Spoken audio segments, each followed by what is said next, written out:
তো হ্যালো বন্ধুরা, কেমন আছো সবাই? আশা করি তোমরা সবাই ভালো আছো। আবারও নিয়ে চলে এলাম নতুন একটা ভিডিও নিয়ে।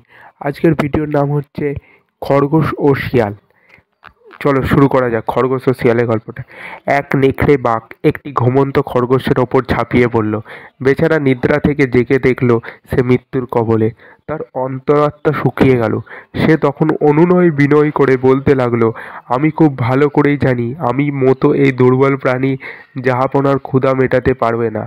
যদি জাহাপনা এই এক লোকমার আশা ত্যাগ করেন, তাহলে এক শিয়ালকে আমি দেখিয়ে দিতে পারি যা শিকার করলে জাহাপনার তৃপ্তি পাবে। আর যদি তাই না হয়, তাহলে বান্দাত জাহাপনার খেদমতে হাজির আছে। তো এই নিয়ে কথাই নেকড়ে বাঘের মনোপ্লুত হলো। সেই খরগোশের সাথে রওনা হলো। কাছেই শিয়ালের একটি গর্ত ছিল। খরগোশের সঙ্গে তার অনেক দিনের শত্রুতা। খরগোশ গর্তের কাছে গিয়ে বলল, জানাবের নির্জন বাস ও ধার্মিকতার খ্যাতি শুনে একজন জ্ঞানী সাক্ষাৎ করতে এসেছেন।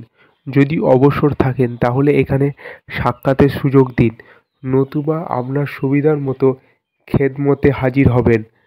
তো শিয়াল ওর মিষ্টি কথায় প্রতারণার আভাস পেয়ে উল্টো ধোঁকা দেওয়ার জন্য সৌভাগ্য পেয়ে এমন বুর্জুক ব্যক্তি আমার মতো নাচিজের সঙ্গে দেখা করতে এসছেন, কিন্তু কিছুক্ষণ বিলম্ব করতে হবে, কারণ আমি ঘরটিতে ঝড়ে মুছে জানবের বাসার উপমুক্ত না করে বাইরে আসতে পারছি না। খরগোশ নেকড়ে বাঘকে সংবাদ জানালো এবং সে একথা শুনে খুব খুশি হলো। শিয়াল পূর্ব থেকে গর্তে ঢোকার রাস্তায় একটি গভীর কূপ খনন করে রেখেছে, তাই নতুন করে লতাপাতা দিয়ে গর্তটি ঢেকে দিল।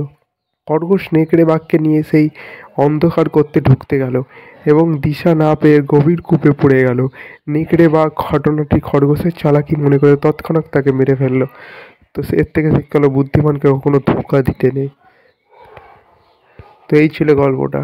কেমন লাগলো অবশ্যই কমেন্ট করো। আর তোমরা কিন্তু লাইক আর ফলো করছো না, আর সাবস্ক্রাইবটা তোমরা কিন্তু করছো না, ইউটিউব থেকে যারা দেখছো একটু করে দাও।